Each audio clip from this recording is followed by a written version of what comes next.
admit that I had never been arrested before in my life.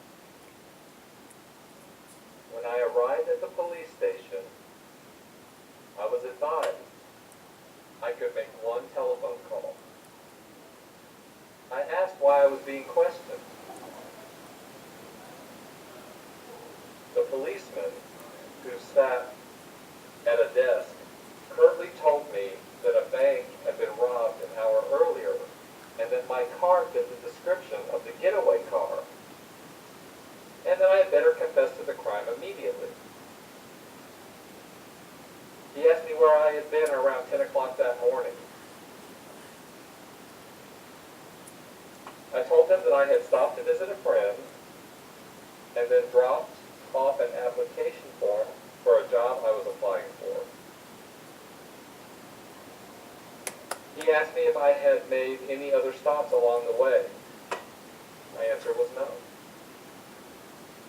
He asked me what amount of money I had in my wallet. I showed him that I had $15. He asked me what time I had arrived at my friend's house. At that point, I asked if I could have a lawyer appointed to advise me of my rights. He went along with my request and gave me a list of names.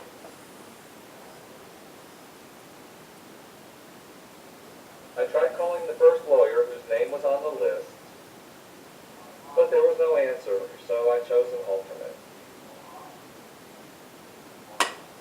As I was talking with the lawyer, the policeman interrupted me and said that another person with the same make of car had just been arrested, and that it appeared that he was the man they were after.